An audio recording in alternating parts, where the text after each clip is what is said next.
One of the number one things I would say is a pitfall is absolutely take the time to master, not just to learn, but to master those fundamentals. I want to see you line, shade, color.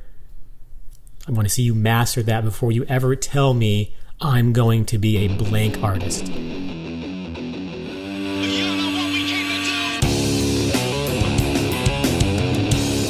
Beastie Boys it? We'll try it. Okay, cool. You want to start or me? Either way, we're going to fuck this up, so I'm already ready to have fun. Hey, what's up, ladies and gents? Hey, what's up, ladies and gents, and welcome to another edition of the Tattoo Guardians Podcast with me, hip Joshua Carlton, man. What a great episode tonight. It's going to be all about Pitt. Oh, shit. Falls. Yeah. And what to look for trying to join this industry. Coming up in this game, if you're an apprentice already, if you've dreamt about joining the game tonight, we discuss all the ins and outs and common pitfalls we see in up-and-coming artists. Yeah, and basically what not to fucking do, right? And what to do. Come on. So there's that and much, much more on this episode of the Tattoo Guardians Podcast Show. Woo! Hey!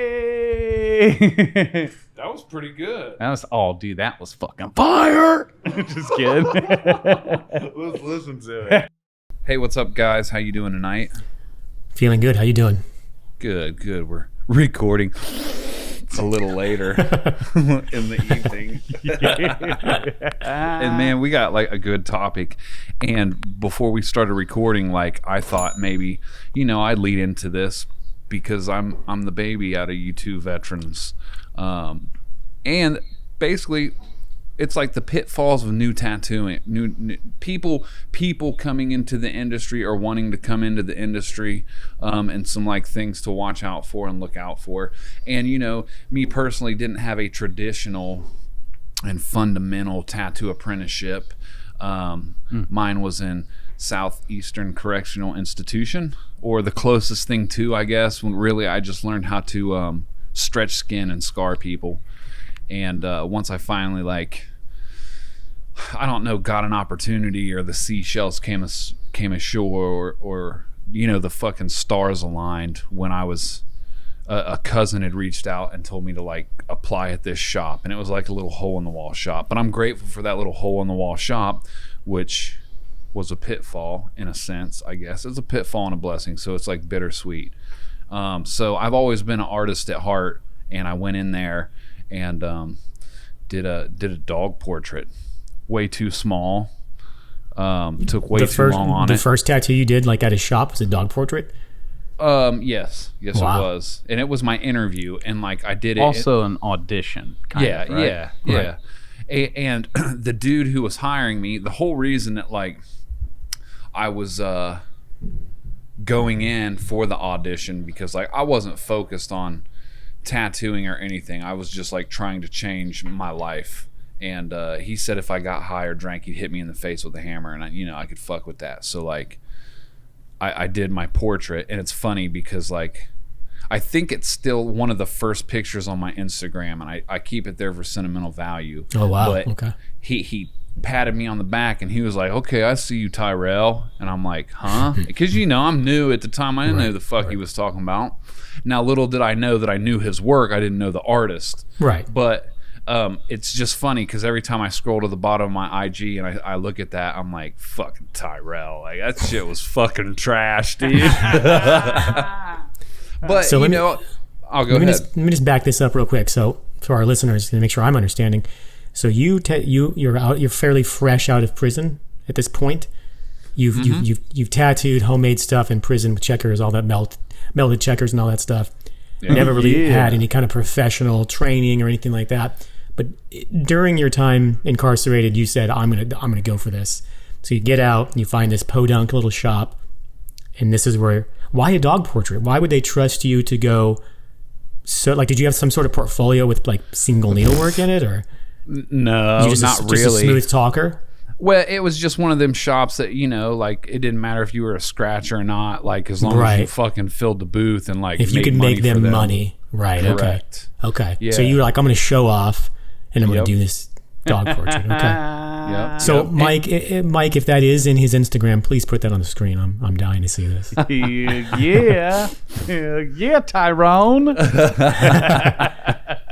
So yeah, and I was just once I found out that like there were people, because tattoos like the rock star life, sex, drugs, rock and roll, and to hear someone say that like they're about the business or excuse me, or give the appearance that they're about the business was attractive to me. So like boom, I started working, and my main thing, and it's weird because like I feel that I'm more like this now than I was then, but I told the dude, I was like, look, I know a little bit of stuff, but pretend I don't know nothing, and we'll just start at the bottom. Like I was doing black and gray. It's really the only colors you can make in the joint. So like color blending and all that blew my mind, and I didn't understand it in a mag. I sliced people open with those. I didn't understand that at all. And it's funny because I started with a single needle, and now today, if I try to go back to one or do like that black and gray single needle shit that all these badasses are doing, like it doesn't make sense to me anymore, and it's weird. Right. But yeah, so I basically started with my fundamentals and trying to learn what I could. But the current artists at this shop were like, if you stripped us from tattooing, I was the best artist. And a lot of times, like when it came to actual art in different mediums, I could do better, but I wasn't concerned with that. I wanted to be a tattooer. So like I just listened and I tried to remain humble. And I did things like at the first shop, right? Filling the spot. The guy that hired me on was wanting to leave that shop because he found a better shop to work at. So cowardly, and I don't like admitting this because it's like a blow to my ego, but I was very vulnerable. I was just getting in touch with my feelings. I was giddy and was in a fucking tattoo shop, dude. Like I just come from like almost losing my life to now I've got the opportunity to be in a tattoo shop. It didn't matter what kind of tattoo shop. And the funny thing is, it was right down from Distinction, Cotterman's shop. And Josh Hathaway, it was right after they had opened, and I come to find out this all later, but I remember like seeing this Industrial Inc. big fucking pickup truck drive up and down Wilmington Pike, and I was like, man, that dude looks fucking cool. He's got his shit together. He's got a big truck. He's probably doing some dope ass tattoos. Fearful, a pitfall. Did he have like a big ball sack hanging from the bumper? Probably. Right. It looked like one of those, the diesel fucking blowers at the top of it. I remember that truck. Yeah. And one of my greatest pitfalls first getting introduced into this was like the fear of not applying courage and just going and talking to these artists. I'm a firm believer, if you push something back in the present moment 5 minutes, it could set you back 6 years in the future. So although it's not important because I am where I'm at and I'm grateful for the opportunities that I have, but like, where could I have been if I would have like had enough courage to step foot into that door, or go to Truth and Triumph, or go to Bluebird? Instead, I stayed here, and when that other artist decided to leave, I hid behind him because they were going to make me manager. I'd only been tattooing professionally for fucking 60 days maybe, and they was about to make me the manager of the shop. And I remember we were packing our shit to sneak out and leave the next morning, and the owner, who isn't a tattoo artist, just showed up and caught us in the act. And I remember just like being like a little child hiding behind this guy, and it didn't even go bad. Like, the dude wasn't upset. He was more upset that like our cowardly actions, and that's something that's going to haunt me for the rest of my life. But I only moved into basically the same style of tattoo shop in just another city. And in my first 3 years of tattooing in a shop, I don't know if you want to call me a professional or not, but the first 3 years I moved five or six shops, because as I was moving, I was learning from people that weren't as good as me. I was learning from people that were veterans. I was learning from apprentices. I was learning from piercers. I was taking in any information I could take in, while that dude that hired me the first time, he told me, always, and he said it maliciously, he said, always be aware of your competition. And, you know, me not being malicious at heart, meticulous, whatever,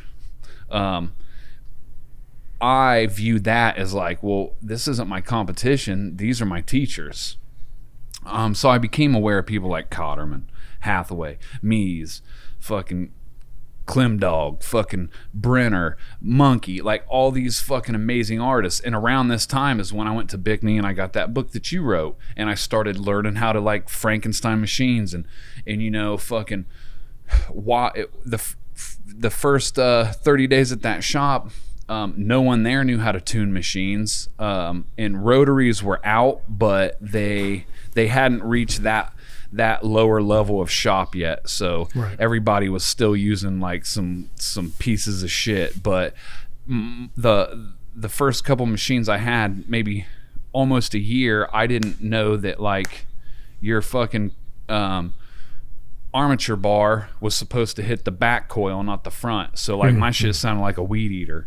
And you know, learning those things and adjusting and seeing like, oh, you have to have a shader, a liner, color packer, and like adjusting to that, to the point to where like there were days on my off days I would find a way into work and sit there and just rebuild my machines, set them up, and like no one's telling me to do this, and you know, learning as much as I could off YouTube because of the fear, right? I had teachers all around me if I would have just applied some courage and went and asked them, but instead I chose the more cowardly direction to teach myself on YouTube. And don't get me wrong, like now it's like kind of cool, I can be like, yeah, I'm self-taught, but really at a certain point you have to surrender teaching from self and like ask for help if you really want to get better. Because one thing that I noticed too as I was growing, I was getting better than people that had been tattooing fucking far longer, that I looked up to. And I looked up to them. I would start working at the shop and I'd look up to them, and then I would surpass them. And I was learning a lesson at the time that be wary of who you surround yourself with. But luckily I had enough passion to like keep my fire lit. So I always kept climbing and growing and growing, and it's put me into the point to where I'm at now.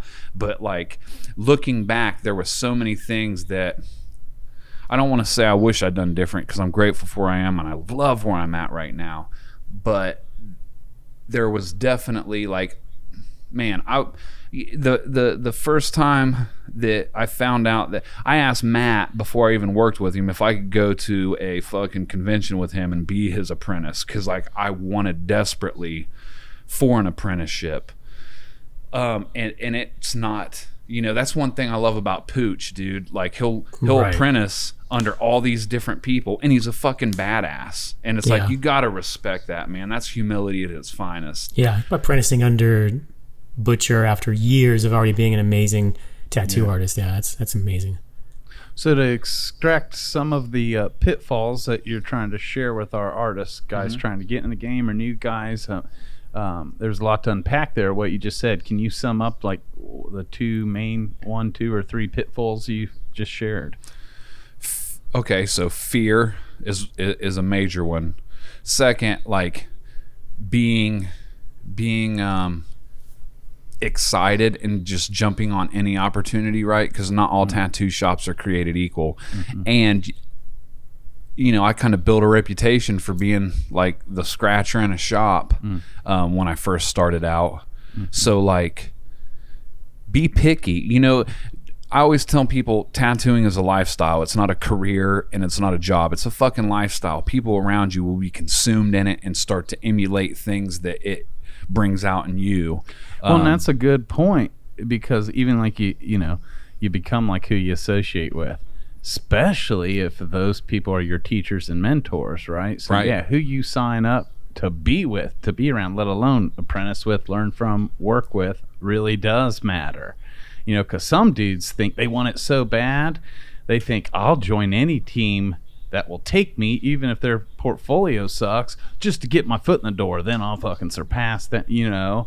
And so I get it, man, because I was offered, you know, the one person who I thought was the best in the world, the only person I wanted to learn from was Brian Brenner, and he told me no over and over and over and you again. Continuously face that fear. For 3 years, I had to beg. But in that process, I was offered, because I was a muralist, and when I moved to Phoenix, Arizona, and did murals on exterior buildings and signed my name and number, I had tattoo artists, shop owners from Phoenix offering me a free apprenticeship once they saw my art.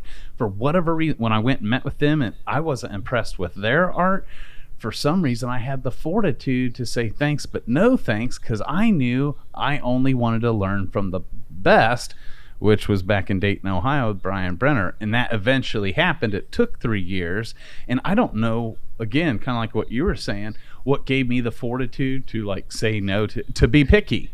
But I was, and I'm thankful I was. It's fun because I know you, and I'm like, yeah, I totally get that. Because I'm always right. You're right. Yeah. So just jumping on any bandwagon is not right, you know, because again, this is going to be a lifestyle, and this is going to set the tempo. You know, let's play the scenario where I was picky. How much further along would I be in my career now if I would have maybe played that card? Right. But, you know, like from where I came from, you know, you got to remember, like, these dudes in the joint were telling me, one, tattooing on the street's way easier, like technique wise, which no, it's not. It's easier in the joint. And two, fuck all these dudes in shops. They ain't shit. They're all condescending assholes, and they got no respect for us in here. This is where, you know, you get it how you live. So like, fuck them. Just do you when you get out there. So I already had a bad taste in my mouth because I'm gullible, and I'm listening to these dudes who like fucking shot on the street. Right. See, even talking about this, it like brings up like that old lingo, you know, get my gun ready, go spray somebody. Did you use like carbon stencil? Like how does it go in prison? Like, let's say I want some fucking, do I just say I want a badass Reaper and you just fucking do it? Like, because that's what I want ultimately is a badass Reaper, by the way. I've got you, fam. Do you make a stencil? Like I'm kind of ignorant to that part of tattooing. So yeah, the stencil process is doubled. So like, you know, if there's no cool CO that's going to bring in some artwork that you can basically just rob off something, you have to think of it creatively and draw it. And that is one thing that I do miss about prison, because I drew a lot. But I would make a drawing, get it okayed, and then I would line it and pin, because if you're holding a fucking stencil up to a window, they know what that is, and you instantly get sent to the hole for that. So you draw real hard on one side in a pen, then you flip the paper over, and you can see the pen through the paper without holding like a light table, and then you draw. So you do a hand stencil twice, right. And then, you know, of course, fucking good old speed stick regular. Right. And then, you know, when I first started, I was melting Vaseline in locker boxes. You know, the soot would catch at the top. We'd scrape that off. We'd throw it in a fucking dip can, mix it with alcohol and like a packet of sugar, and then that was ink. But then once you graduated to a more seasoned tatty fucking wizard, you could be cool with the dude in the quartermaster, and he's got access to the captain's printer, and he would just steal you printer ink. So that was like the upper echelon of tattooing in the joint. So you know, and I remember, dude, like I saw this dude. So Paul Booth's got this piece, and it's like Jesus, and there's like a demon preacher, and the demons around it and stuff. This dude had that same sleeve identical. That tattoo used to fucking blow my mind. I'd be like, if I ever do a tattoo even close to that good, I can just fucking die happy. And I seen it like probably my first week in the joint, and I just remember my mind was blown because I'm like, this dude has got people on. I've never seen a portrait tattoo on anybody before. And I just remember, like, you know, I've always loved doing portraits. Early in school, I'd do like Robbie Krieger, the guitarist from the Doors, or Jimi Hendrix, and like Robert Plant, Jimmy Page, like all these prolific musicians that I liked, and I loved doing portraits. So like to see that it can be done on flesh that's forever and it looks good. I almost want to see what this dude's sleeve looks like today. Right. Because I'm just curious. And it's funny because, like, you know, sometimes I'll creep artists that I looked up to early in my career that probably had 12 years when I first started tattooing in shops. And I just look at their work and I'm like, man, like there's no growth there at all. Right. And it's cool. Maybe that's how they're just happy riding that wave, and that's not good, bad, right or wrong. But it's not for me. Right. Always hungry. Yeah. And you know, other pitfalls is like, it wasn't until probably like the fourth or fifth shop when I started finding out like what conventions were about. Because, you know, I remember seeing, like, back before tattooing was even a thought, I remember seeing, like, Easy Rider magazines and, like, the chicks and the dudes fucking in the 70s and 80s with, like, big patches removed in their jeans. And I thought it was weird looking. I didn't know it was because that's how they were showing off their tattoo work. So it's like, looking back, I can almost feel that, like, something was kind of gently tapping me on the shoulder, telling me like, come this way, come this way, come this way. And finally, by accident, I just found myself doing this and fell in love with it. But yeah, looking back, man, there are so many things that should have been red flags, but I didn't, you know, you don't know what you don't know. So right. It's important, especially today. Like, you know, I don't know how you guys feel about like free apprenticeships or charging for apprenticeships. I've seen both done. Mm-hmm. I've seen good artists come from both. Personally, I'm a fan of like having skin in the game. Oh yeah.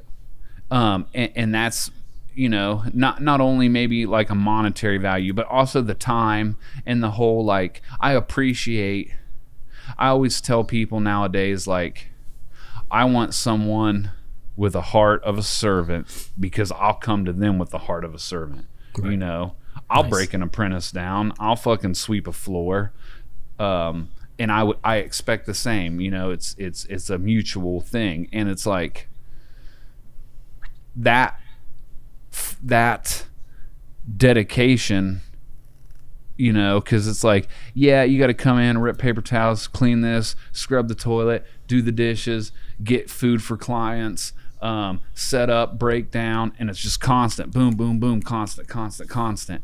And it's like, it can be stressful when it is overwhelming, and I totally get that. But like, what's gonna happen when you're, you know, fucking tattooing someone and they fall out, or you mess up a line and now you gotta fucking fix it, or, you know, any plethora of things that are gonna happen when you're tattooing someone or dealing with a particular client, or you have a bad heel.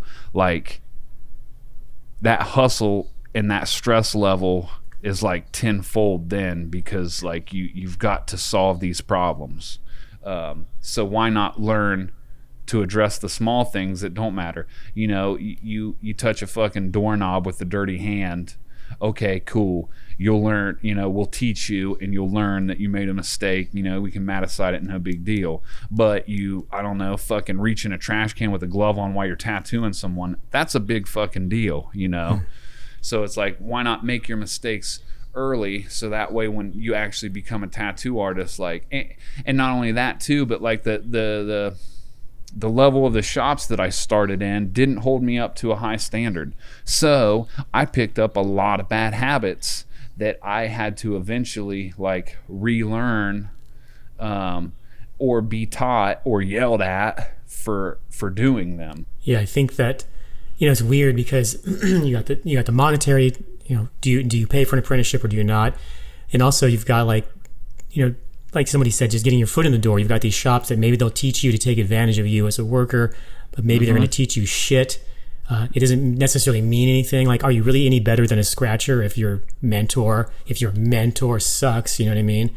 Right. Like, and then as somebody that's maybe going to be a potential apprentice, like, do they even know what to look for? You know, because you want to say, okay, ideally, you want to find a shop like somebody like Cotterman, somebody like, you know, that you really look up to, and get an apprenticeship out of them. And you know, my way of that would be start by just being cool. Go to the shop, get tattooed, be a normal, regular person that gets tattooed.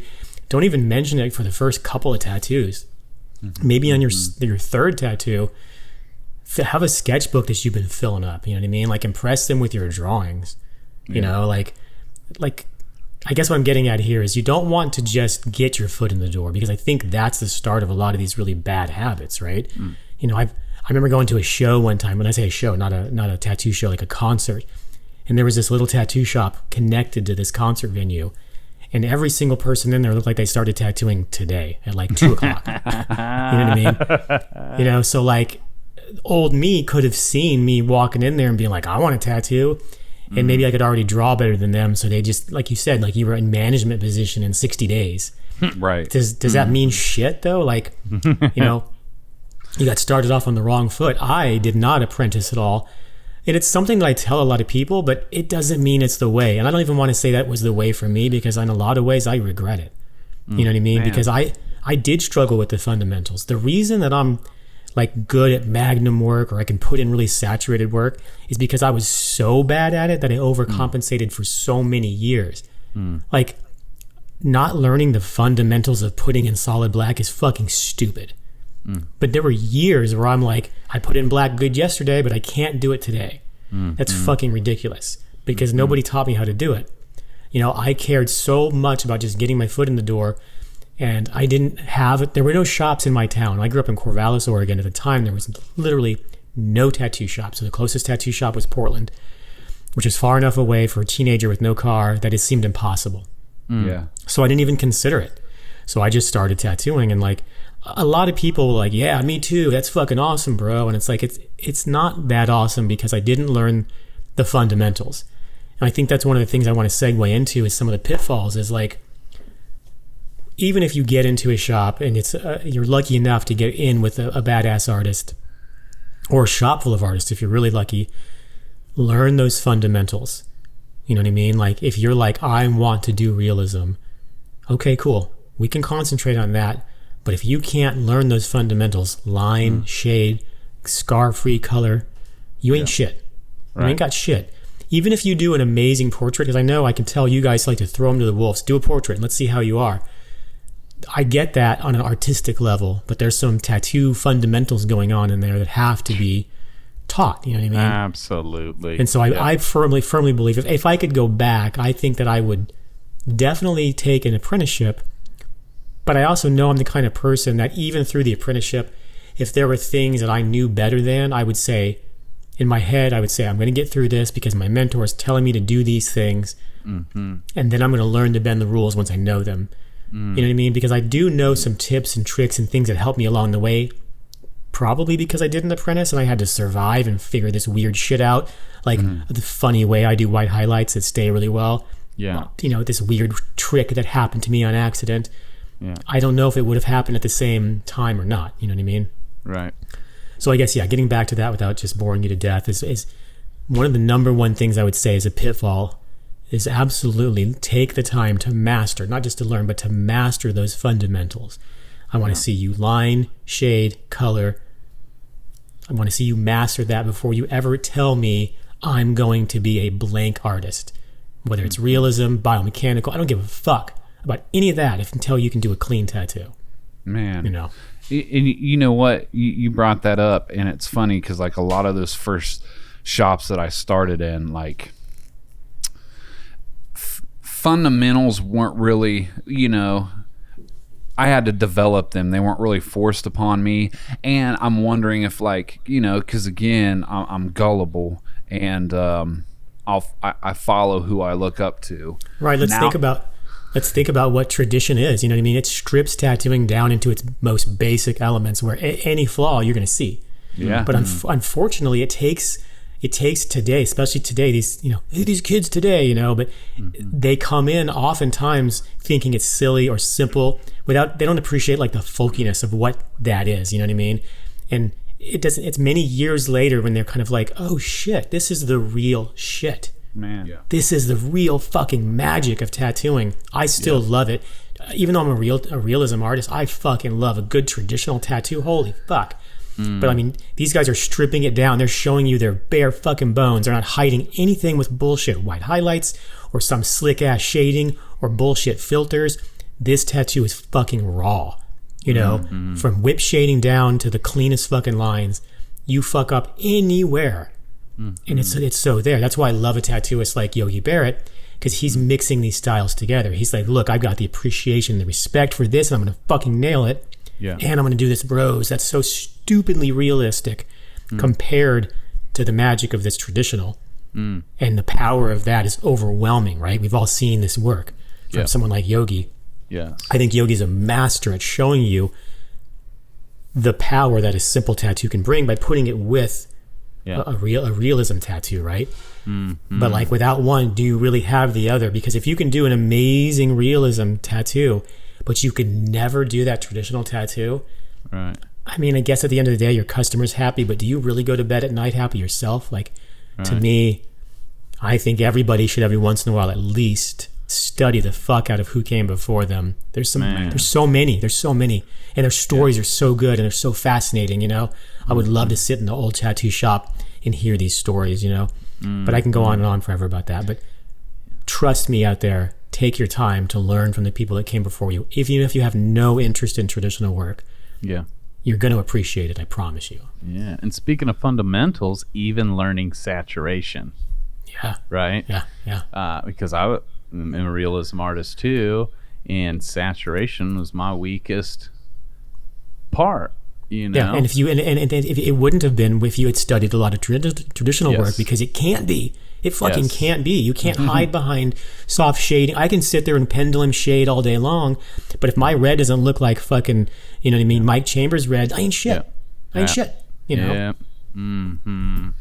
It's funny because like I still find you brought Yogi up and the design that I was doing at the Evergreens Championship. I was like reaching out to him for some pointers or anything I could do, and he kept telling me the drawing part of the mix-up was too real, and I started understanding that like I missed out a very valuable part of tattoo education skipping that because I have to, and I'm saying this for a lack of better words, but like no disrespect whatsoever, but I have to continuously keep dumbing down my drawings to get them to even it's so simple it's hard for me to do because I'm always thinking like realism or how I can make this look 3D, and it like how you said, go to sleep at night. There's times when I like make a drawing and I'm just like, dude,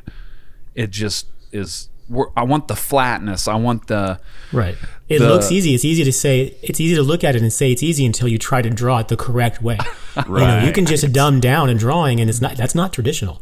I said, there's a folkiness to it. There's an art to these people that have simplified it already to its basic fundamental core. Understanding that. Have you ever seen Japanese, there's a million Japanese waves, the finger waves. They're 90% of them are fucking garbage because they're not just fucking waves. There's a way to do them. There's a way. I'm not saying I'm a master at it at all. Look at Jeff Gogwe. He spent years mastering this. He fills up sketchbooks. It's not just here's a koi fish, here's some waves. There's a way that you do the waves that have already been handed down. So he's not just going, I'm going to simplify this water. He's got it figured out, and that's, to me, when I say the magic happens, that's the gold. You know what I mean? So the reason you're struggling, Hip, it's the same reason we would all struggle, because you're just trying to simplify a rose, but there's more to it than that. You know what I mean? You got to look at some of these artists that have just absolutely nailed it. And I really appreciate the people, I appreciate the young people, but I really appreciate the older artists that really came and they worked on the pike and they fucking hustled for years. And, you know, when you've done 1,000,000 roses the same way over and over and over, they can do it in their sleep. This is how you draw a traditional rose. And then they hand it down. Somebody else gets the flash from them and they draw it the same way. Maybe they add a little spin to it.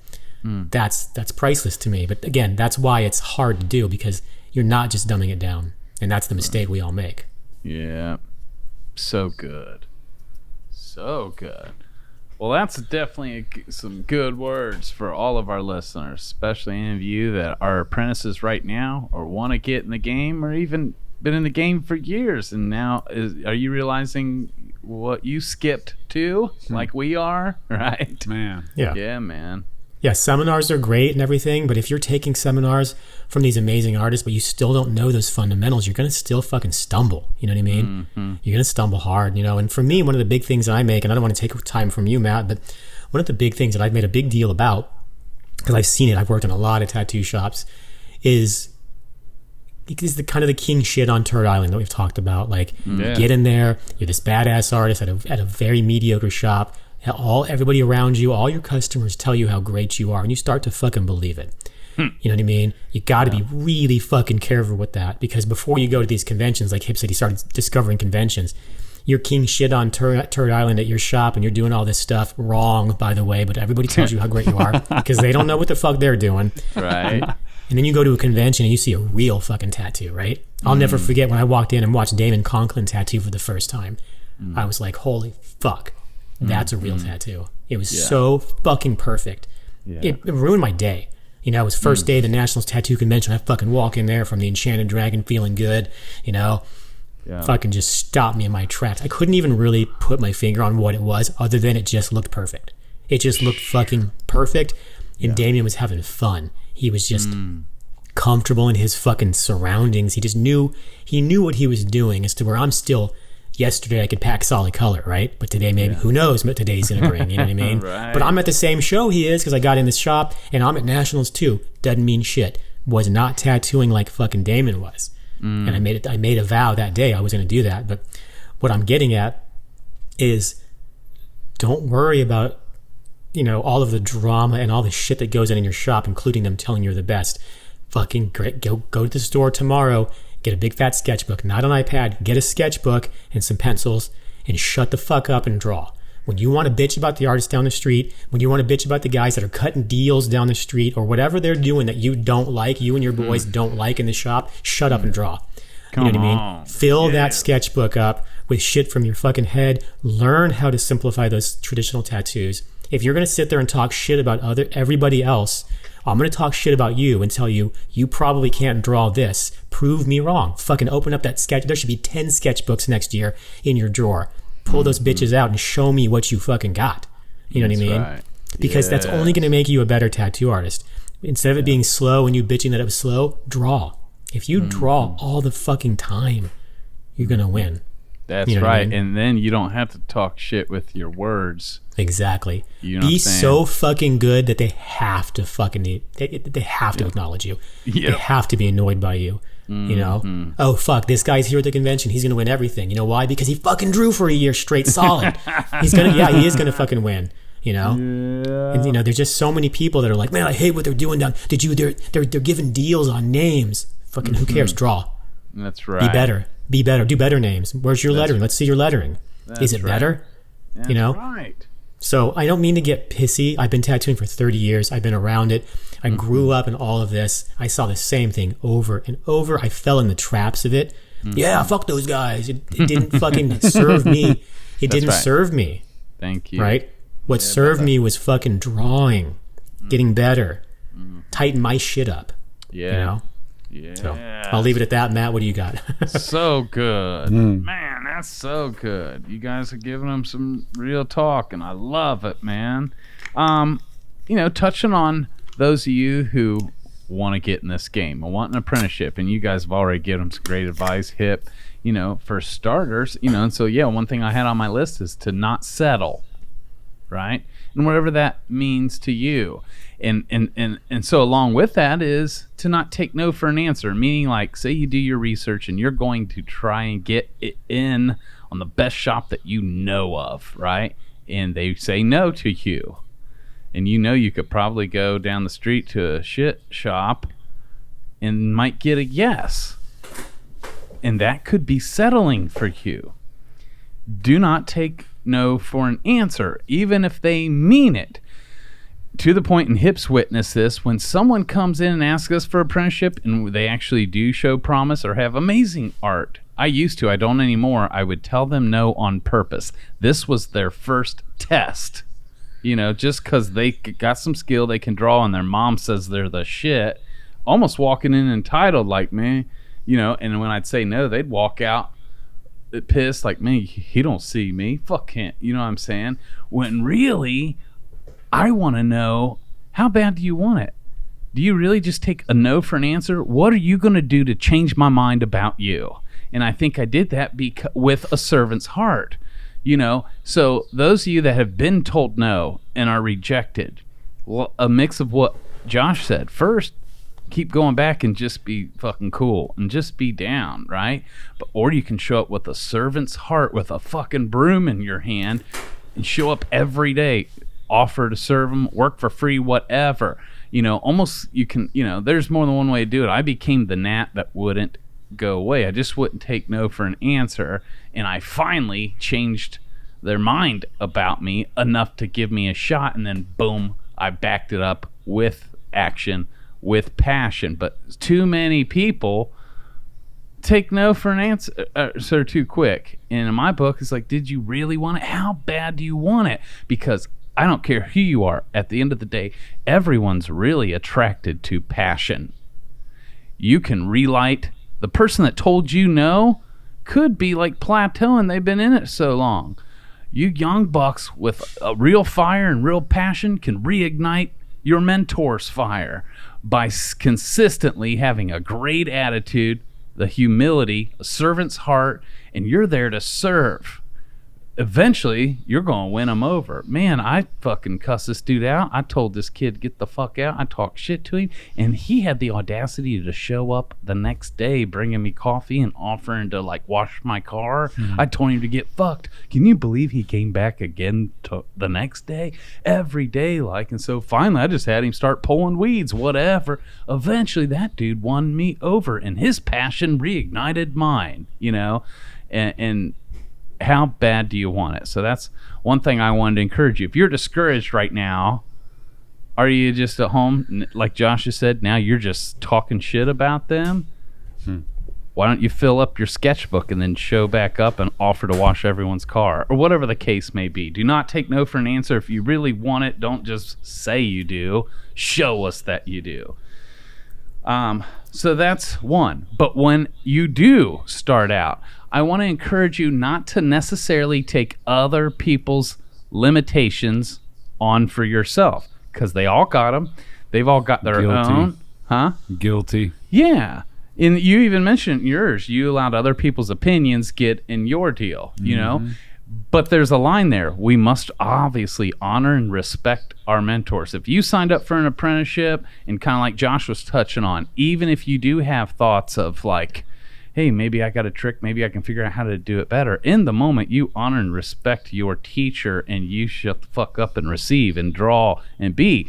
But at the same time, their limitations do not have to be yours. Example, I said early on I wanted to be a realism artist. I was told I wasn't even allowed to try until I had 7 years under my belt. If I would have just taken that limiting belief on, you know, then I probably wouldn't even have tried to be a realism artist till my 8th year.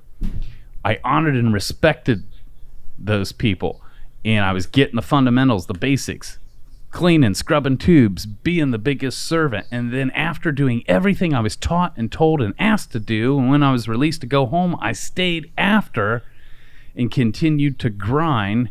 And eventually, 16 months later, me and Brennan were at the Nashville Tattoo Awards, and I won Tattoo of the Day for a black and gray portrait I did of Ani DeFranco. And I hadn't even been tattooing for 2 years, let alone the 7. I was able to honor and respect my leadership, but still not necessarily be so quick to take on limiting beliefs. that might have been someone else's, not mine, without disrespecting them. What was the difference? My action, not my words.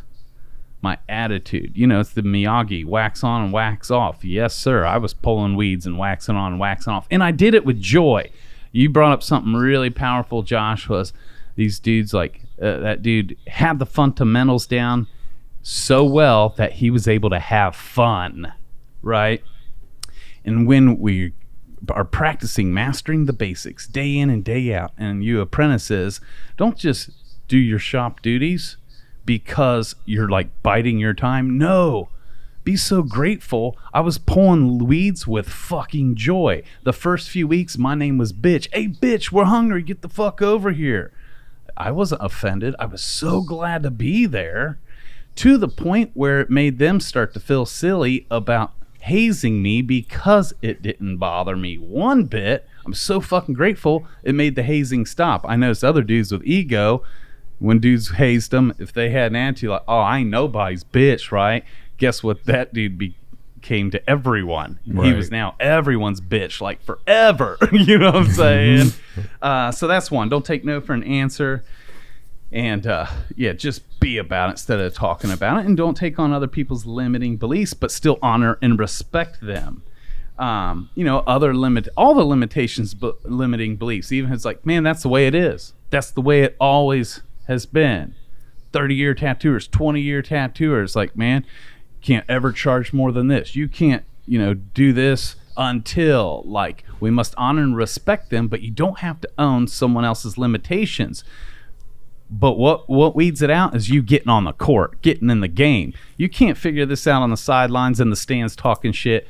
Get in the motherfucking game, and that shit will work itself out.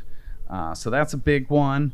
And again, you brought up a great point on, following, not joining or following the wrong crowd. Those of you who have, that's okay, because if you continue growing, the universe, who's designed to serve you, will lead you and take you to that next level and surround you or bring the right people in your life. It's the old Buddhist quote, when the student is ready, the teacher will appear. Good news. You don't have to figure out the how. You stay focused on the what. What do you really want to be? What do you really want to be good at? What does that look like? And the how will reveal itself. What you want wants you. Do you really want it, though?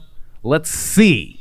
Because when you do, the whole universe will align to give you that. So if you get to a place where you feel like you're outgrowing maybe where you're at, instead of becoming a complainer, you keep fucking going hard and watch doors open up that you couldn't even have thought about, because of the tenacity and the consistency of you practicing and being in the game and honoring, those that are serving you. Yes. That's just, you make a great point, because even though, my pitfall of having fear and taking on other people's opinions, also one thing that I can say that probably propelled me to where I'm at today was the yes man, and always being ready. Yep. Okay, what about this? Yep, let's do it. So always saying yes and showing up early, leaving late, neglecting my wife. There were times when she would sit with me while I would stand over your shoulder and watch you for hours, and fucking she did not want to be there.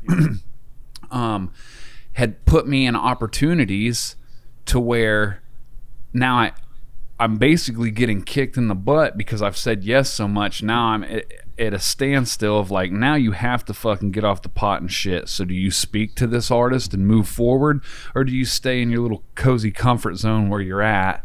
And what that did was all those beliefs and bad habits that I had practiced along the way, I started shedding them slowly and growing and shedding and growing and shedding and growing. And now I feel almost kind of like I'm somewhat of in my adolescence with tattooing. Not really even. I'm still a child, but I'm an older child. And I still got a lot of growing to do, but that whole yes mentality is still there. And there's freedom in that. Absolutely. And I think it's important to, have the baton handed to you, right? And whoever you choose to work with, sign up with, learn from. What do you mean handed with the baton? What do you mean? Meaning to honor and respect whoever your mentor is to the point where they actually pass the baton to you, you know? And again, if you outgrow that relationship, whatever that looks like, the universe will bring you new teachers, new mentors with with either a new baton or to make the baton even better. You know, Josh, you brought up the people that you really respect that was working out on who'd you bring up?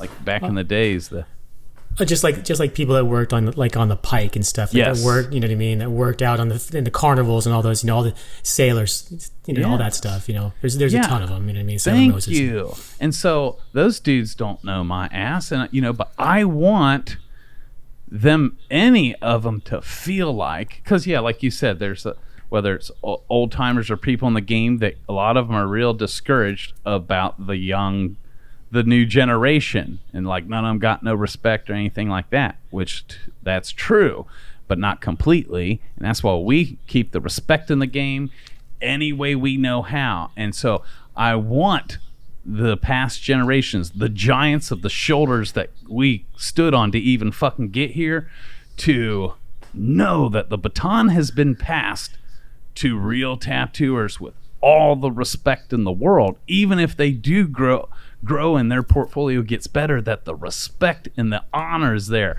I want whoever's carrying the baton, whoever's carrying the torch today, for those who work so fucking hard to even light it and hand it to us, to exhale a sigh of relief and be happy that there's still true motherfuckers in the game keeping respect on it. And that's something that's beautiful about the way the industry's built, because like it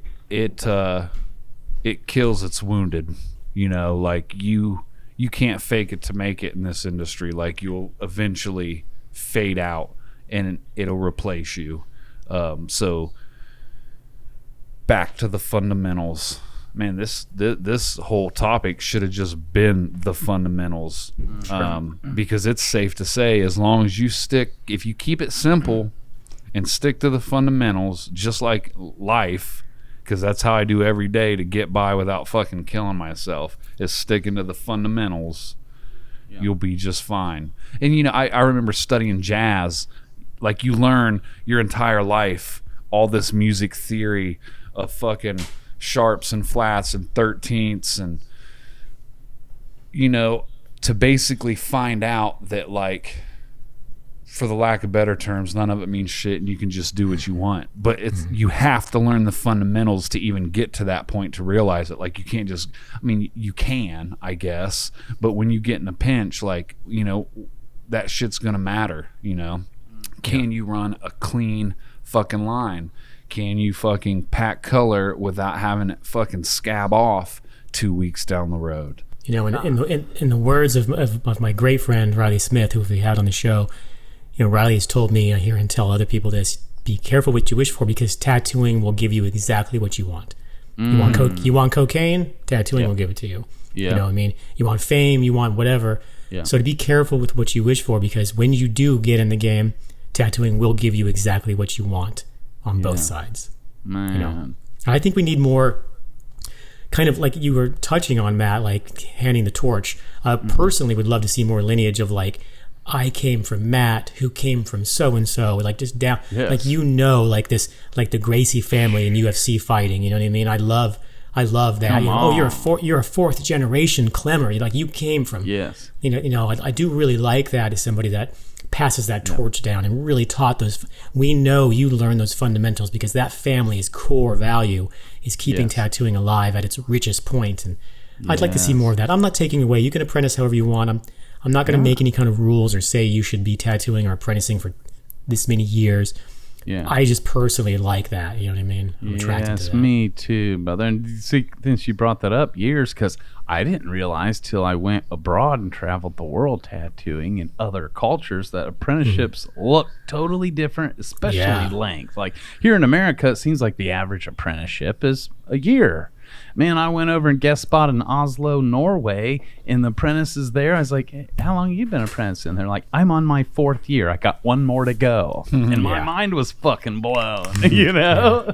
But look at them fuckers, though. Yeah. Oh, they're amazing. Oh, they'll be tattooing at a level that's equal to you, and they'll be walking around in their wooden shoes because they're still an apprentice, you know? Yeah. I remember when we were at the Massachusetts convention there in Sturbridge, and Joe and Irene from Zaza Inc. would fly in this dude's from Japan. Forgive me, I'm forgetting his name. I could guess, but I don't even want to fuck it up. But this dude, and he was doing the tapping and all of it, like traditional Japanese. And there was a group around him asking questions. And this artist knew who the artists were, and he knew there was an apprentice standing there. And they caught on after a while. Anyone would ask a question, he would engage with them. Except for every time the apprentice talked to him, he would ignore her, not even acknowledge her. And a few times, she tried again. Someone he's chimed in for thinking maybe he didn't hear her. Then it crossed over into people wondering, oh my goodness, are they still in that culture? They don't talk to women, like what, Eventually Joe asked him, and he finally said, like, no, where I come from, like, apprentices, if you're learning, you cannot hear or learn if you're talking. And over there, it's like your mouth's shut. You just use your ears, to where he wouldn't even like engage with the talk. That apprentice should, in his book, shouldn't say shit, but sit and listen and observe. And again, I appreciated that, but it helped me realize how different in different cultures it is. And I feel like we got it easiest, Japanese are serious. Yeah. See, and I personally am fascinated by that. I appreciate it. I'd love to immerse myself a little more in that culture myself, whether you agree with it or not. There's so much history there to learn. It's fascinating. Yes. Yep. And again, and that's another example of it don't matter what the fuck that apprentice could have said. There are no pretty words that would have changed that dude's mind about him. But action and attitude would have gained him over every time. Like all of us. Don't tell me you're about it. Show me. Right. Consistently. Exactly. Not just for a week and then you'd be like, well, I tried that and I didn't get no respect. No, can you show up day after day consistently, to where then maybe we do want to give you an Oscar because it's real. You're not fucking faking it, and then you'll get everything you want because you're really showing it. It's not just about people. It's the whole fucking universe. Yeah. And just as the beginners need to be picky with what shop or mentor they choose and try to learn under, I think the same responsibility falls on, us tattooers being just as picky in who we decide to let in, like Josh was saying. Because some people, just because you have the money or whatever, you know what I mean? It's definitely up to us to see if they have the heart, the character, you know what I mean? Yeah. Man. And even the willingness to be taught or to learn that character if they don't already have it, if they've got the willingness. That's why we look for who's coachable. Someone's portfolio isn't the number one thing that makes us pick somebody, is it? I know we're probably getting close to time, and I didn't know if like any of you guys had any shout outs you wanted to throw. I got one. Man, Hip, you're good, because for our listeners, we set an hour on the clocks and we've got 40 seconds left, so your internal radar was pretty much right on. Yeah, it's fucking daily, and it's always cool to like wake up and then read those and be like, man, because I just told this to Josh last night. I never thought that us fucking dudes getting in front of these microphones and just being vulnerable and just authentic could like affect people, but again, like impact. Yeah. And we're having the same stories that you're having in your shop right now. That's why every day this is what we talk about, and this is tattoo shop talk. This is what we live and we know. You know what I mean? Man. So we're just out here connecting with these other tattoo artists that live through the same shit. We know what you guys are going through. We appreciate it, all of you. We love you. Big time. And so our shout out, you guys all know him, Dale, wait for it, Norris. Come on. Dale Tattoo Norris on IG. This dude is just nonstop blessing us. Comments on everything I post. He comments on everything you post. Yes. Comments on everything you post, Josh. Like, shout out to you, Dale. We see you. We appreciate you. And a little FYI, he also shares the same background as me coming into this industry. But yeah, thank you, Dale. We appreciate you. Yes, thank you, Brother Dale. Big time. Yeah. Write us, let us know what you think. Write Matt, let him know what you think.